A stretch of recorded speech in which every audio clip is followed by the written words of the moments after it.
3 de julho de 1940, 09h30. Porto de Mers el-Kebir, Argélia.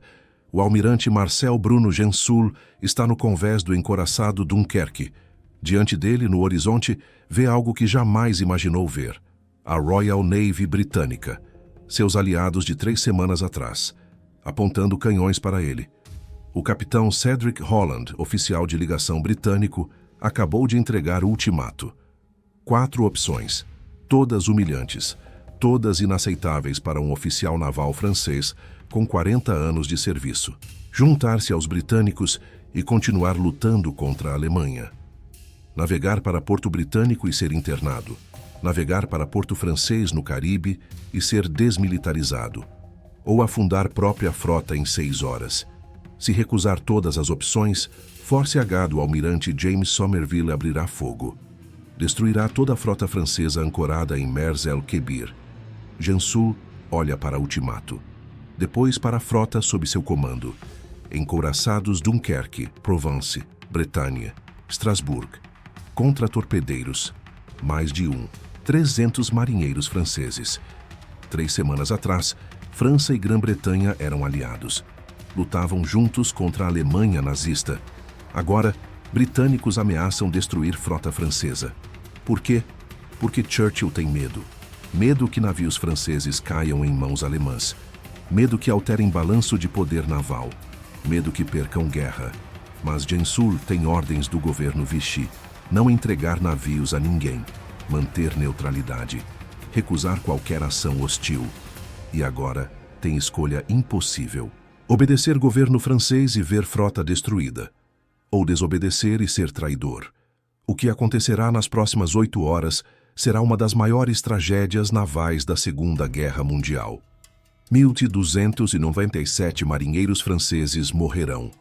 A aliança anglo-francesa será destruída para sempre. E relação entre França e Grã-Bretanha carregará cicatriz que nunca cicatrizará completamente. Mas também salvará a Grã-Bretanha. Provará a Roosevelt e ao mundo que Churchill lutará até fim. Sem importar custo. Sem importar quem tenha que sacrificar.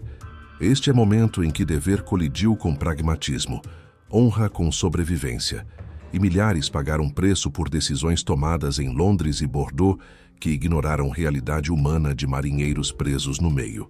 Para entender por que britânicos atiraram em aliados 3 semanas após lutarem juntos, você precisa voltar a maio de 1940, ao colapso da França. 10 de maio de 1940. Alemanha invade França e Países Baixos. Blitzkrieg perfeita. Panzers atravessam Ardenas. Cortam exércitos aliados em 2. Em 6 semanas, impensável acontece. França colapsa. A potência militar que resistira 4 anos na Primeira Guerra cai em 6 semanas. 22 de junho. França assina armistício com a Alemanha. Governo francês move-se para Vichy sob Marechal Pétain. Zona Norte ocupada por alemães. Zona Sul controlada por Vichy, tecnicamente independente, mas efetivamente fantoche. Churchill fica horrorizado. França fora principal aliado continental. Agora está fora da guerra. Pior, cláusulas do armistício são ambíguas sobre frota francesa. Maior frota após Royal Navy e Kriegsmarine. Artigo 8 do armistício diz: frota de guerra francesa será reunida em portos designados e desmobilizada sob controle alemão ou italiano. A Alemanha declara solenemente que não tem intenção de usar frota francesa para próprios fins durante guerra. Churchill não confia em declaração solene de Hitler, nem por um segundo. Lê cláusula e vê desastre esperando para acontecer. Se a Alemanha tomar frota francesa, terá navios suficientes para desafiar Royal Navy. Invasão da Grã-Bretanha torna-se viável. Rotas do Atlântico ficam vulneráveis. Guerra poderia ser perdida por navios que eram aliados na semana anterior. Churchill convoca o War Cabinet, 24 de junho de 1940, 2 dias após armistício francês. Não podemos permitir que frota francesa caia em mãos alemãs. Devemos agir. Imediatamente. Ministros ficam inquietos, mas são nossos aliados. Eram nossos aliados, Churchill corrige. França capitulou. Não podemos confiar em promessas de Vichy, nem em promessas alemãs. Almirante Dudley Pound, primeiro Lorde do Mar, apresenta plano. Operação Catapult. Simultaneamente, em todos os portos onde navios franceses estão ancorados, britânicos darão ultimatos. Portsmouth e Plymouth, na Inglaterra. Navios franceses já em portos britânicos serão tomados à força. Alexandria, no Egito. Esquadrão francês será confrontado e neutralizado. Mers el-Kebir, na Argélia. Frota francesa será neutralizada ou destruída. É plano audacioso, brutal, sem precedentes. Atacar aliados para evitar que se tornem inimigos. Mas Churchill está determinado. Devemos mostrar ao mundo, especialmente à América, que lutaremos sem importar custo, que não hesitaremos em fazer o necessário para vencer. 27 de junho. Operação Catapult começa em Portsmouth. Marinheiros britânicos abordam navios franceses de surpresa. Tomam controle. Marinheiros franceses são feitos prisioneiros sem resistência significativa. Similar em Plymouth. Submarinos franceses capturados. Tripulações internadas. Mas Mers el-Kebir é diferente. Ali está a concentração maior de navios franceses. E ali está homem que tomará decisão fatal. Almirante Marcel Bruno Gensoul tem 54 anos. Carreira naval distinta. Comandou navios em Primeira Guerra. Leal, disciplinado, conservador. E, crucialmente, profundamente orgulhoso da Marine Nationale. Honra naval é tudo para ele. 30 de junho. Gensoul recebe ordens de Vichy. Almirante François Darlan, comandante da frota francesa, é claro. Navios não serão entregues intactos a alemães, se ameaça de captura, destruir, mas não deixar porto sem ordens. Gensoul interpreta como permissão para resistir. Se britânicos exigirem rendição, recusar. Não percebe que britânicos não estão planejando pedir, estão planejando exigir. 3 de julho, 0600. Force H do almirante James Somerville chega fora de Mers el-Kebir. Porta-aviões Ark Royal. Cruzadores de batalha Hood e Valiant. Cruzadores e contra-torpedeiros. Força devastadora. Somerville não quer fazer isso. Escreveu em diário na noite anterior. Esta é a pior missão que já recebi. Devemos destruir aliados de ontem. Mas tem ordens diretas de Churchill. E Churchill foi claro. Frota francesa deve ser neutralizada. Por persuasão, se possível. Por força, se necessário. 0700. Somerville envia Capitão Holland em contra-torpedeiro Foxhound. Holland fala francês fluente. Serviu com marinha francesa. Conhece Gensoul pessoalmente. Holland carrega ultimato. 4 opções. Todas com prazo de 6 horas. Mas há problema de protocolo que terá consequências mortais. Holland é capitão. Gensoul é almirante. Na tradição naval, almirante não negocia com capitão de posto inferior. Gensoul recusa reunir-se com Holland pessoalmente. Envia subordinado, capitão Duplat. Duplat lê ultimato. Fica chocado. Leva Gensoul. Gensoul lê. Fúria cresce. Rendição? Internamento? Inaceitável. Somos marinha soberana de nação soberana. Não percebe nuance crucial. Ultimato oferece opções além de combate. Navegar para Caribe e ser desmilitarizado. Juntar-se a britânicos. Até afundar próprios navios com honra. Mas Gensoul foca em humilhação, em ultimato, em ameaça. E comete erro fatal. Telegrama que envia a Darlan omite opções diplomáticas.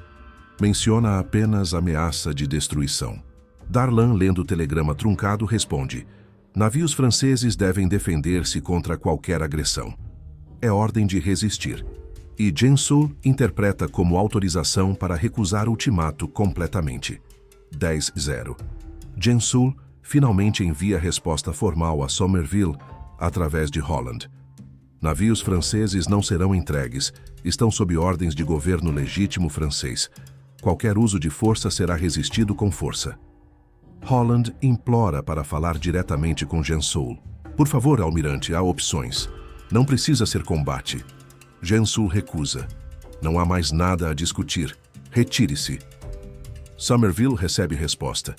Liga para Almirantado em Londres. Reporta impasse. Churchill está com o War Cabinet. Lê situação. Decisão deve ser tomada. Darlan prometeu que navios não seriam entregues a alemães? Pergunta ministro. Prometeu, confirma Churchill. Mas promessa de Vichy não vale nada. Vichy é fantoche. Quando alemães exigirem navios, Vichy entregará. Mas atacar aliados. Não são mais aliados. Churchill bate mesa. França capitulou. Escolheram colaboração. Não podemos arriscar frota inteira em promessa de regime colaboracionista. Decisão é tomada. Ordem telegrafada a Somerville.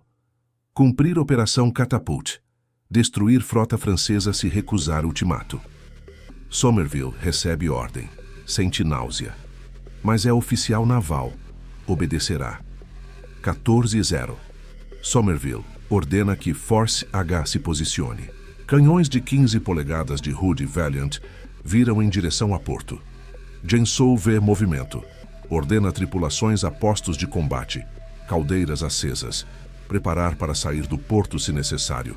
Mas há problema. Porto de Mers el-Kebir é pequeno. Navios estão ancorados próximos. Canal de saída é estreito. Levar hora para organizar saída. E britânicos não darão hora. 15-0.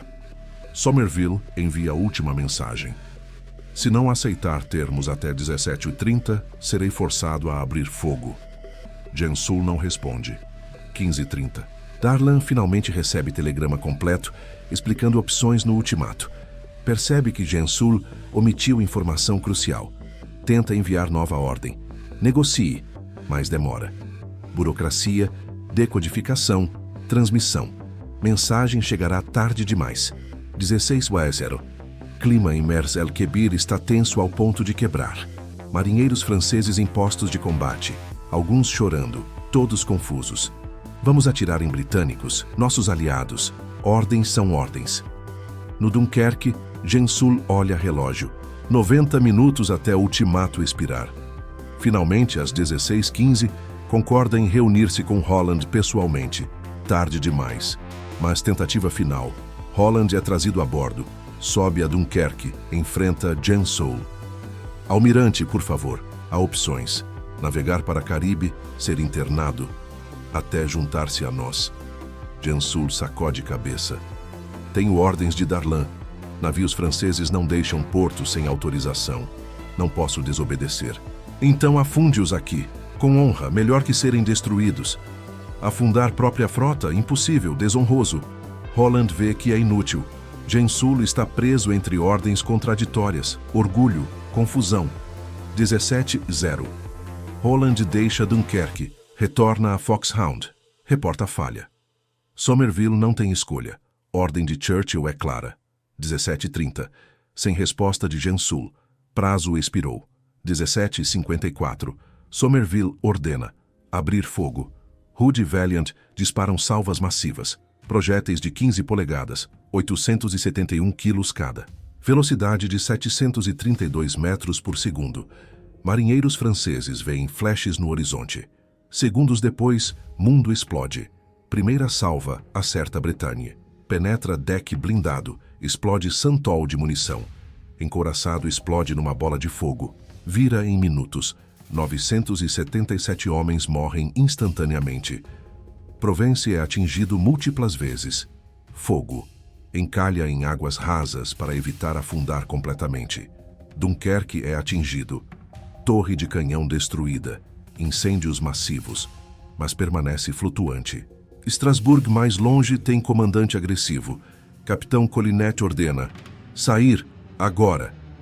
Através de cortina de fogo, fumaça e destruição, Strasbourg aumenta a velocidade. Navega através de canal estreito. Contra-torpedeiros franceses formam tela protetora. Aviões de Ark Royal atacam com torpedos. Erram. Strasbourg escapa. Chegará a Toulon dias depois. Mas outros não têm sorte de Strasbourg. Bombardeio dura 15 minutos. 15 minutos de inferno. Quando o silêncio finalmente cai. Mers el-Kebir está em chamas. Bretagne afundado. Provence encalhado e queimando. Dunkerque severamente danificado. 1.297 marinheiros franceses mortos, centenas feridos. Gensoul sobrevive. Dunkerque sobrevive, mas carrega cicatriz que nunca fecha. Somerville ordena cessar fogo. Vê fumaça negra subindo do porto. Sente repulsa por própria ação. Escreve em diário naquela noite: fizemos trabalho terrível, mas necessário. Não sei como viveremos com isso. Churchill recebe notícia em Londres. Está em Câmara dos Comuns. Levanta-se para fazer declaração. Frota francesa em Mers-el-Kébir foi neutralizada. Foi decisão mais dolorosa que já tomei, mas era necessária. Câmara fica em silêncio atordoado. Depois, surpreendentemente aplaude. MPs reconhecem que Churchill fez o impensável. Provou que Grã-Bretanha lutará sem importar custo. Em Washington, Roosevelt recebe notícia. Está impressionado. Churchill realmente vai até fim. Talvez valha a pena apoiar. Em Vichy, Pétain e Darlan estão furiosos. Rompem relações diplomáticas com Grã-Bretanha. Darlan jura vingança. E população francesa? Chocada, furiosa, traída. Anglofobia explode. Propaganda de Vichy explora ao máximo. Veem, britânicos são inimigos. Alemães são civilizados comparados. Para a França livre de Gaulle, é desastre, tentando recrutar franceses para continuar lutando. Mas como quando britânicos massacraram marinha francesa. De Gaulle faz declaração cuidadosa. Entendo emoção, mas decisão britânica, embora trágica, era baseada em necessidade de guerra. França deve continuar lutando ao lado dos aliados. Mas dano está feito. Recrutamento para a França livre cai. Anglófonos entre franceses não esquecerão. Então quem tem culpa? Quem causou Mers-el-Kébir? Churchill por ordenar, Somerville por executar, Gensoul por recusar negociar, Darlan por ordens ambíguas, Pétain por assinar armistício, Hitler por criar situação? Verdade é que todos contribuíram, mas estruturalmente, tragédia era quase inevitável desde armistício francês. Churchill não confiava em promessas alemãs. Tinha razão em não confiar. Hitler violara cada tratado que assinou. Mas França também não podia simplesmente entregar frota a britânicos. Seria abdicar soberania completamente. Vichy tentava manter ficção de independência. Gensoul estava preso entre lealdade a governo francês e realidade de poder britânico. Escolheu honra sobre pragmatismo. E homens morreram por essa escolha. Somerville executou ordens que detestava, mas era oficial militar. A alternativa era insubordinação. E marinheiros franceses, peões em jogo que não controlavam. Morreram por decisões tomadas em capitais distantes, por homens que nunca pisariam em convés. Mas há outro ângulo. Mers-el-Kébir funcionou? Estrategicamente? Sim. Frota francesa foi neutralizada. Nunca caiu em mãos alemãs. Quando alemães tentaram capturar frota em Toulon, em novembro de 1942, marinheiros franceses afundaram próprios navios, exatamente como Darlan prometera. Então Churchill estava errado. Ataque foi desnecessário? Não necessariamente. Em julho de 1940, Churchill não sabia que franceses afundariam navios em 1942. Tinha que agir baseado em informação disponível. E informação disponível sugeria que Vichy não podia ser confiável. Politicamente, Mers-el-Kébir teve efeito que Churchill queria. Provou a Roosevelt que Grã-Bretanha lutaria sem importar custo. Contribuiu para convencer a América a apoiar britânicos, mas custou aliados. França livre foi enfraquecida. População francesa alienada. Relação anglo-francesa danificada por gerações. Mesmo hoje, Mers-el-Kébir é ferida sensível. Britânicos raramente falam sobre isso. Quando falam, é com desconforto. Franceses nunca esqueceram. E Gensoul sobreviveu guerra. Foi colocado em reforma após Mers-el-Kébir. Vichy o culpou por permitir ataque. Aliados o culparam por não negociar. Viveu obscuramente até 1973. Morreu aos 87 anos. Nunca fez declarações públicas sobre Mers-el-Kébir. Dor era profunda demais. Lições de Mers-el-Kébir. são complexas e perturbadoras. Primeira, comunicação clara salva vidas. Gensoul omitiu opções diplomáticas em telegrama a Darlan. Se tivesse comunicado completamente, resposta poderia ter sido diferente. Segunda, orgulho mata. Gensoul recusou reunir-se com Holland por horas, porque Holland era posto inferior. Protocolos navais custaram vidas. Terceira, ordens ambíguas produzem tragédia. Darlan disse defender-se e não entregar navios. Gensoul interpretou como recusar negociação. Clareza teria ajudado. Quarta, desconfiança entre aliados é fatal. Churchill não confiava em promessas francesas. França não confiava em intenções britânicas. Falta de confiança destruiu a aliança. Quinta, guerra força escolhas impossíveis. Churchill teve que escolher entre arriscar perder guerra ou massacrar aliados. Não havia opção boa, apenas menos ruim.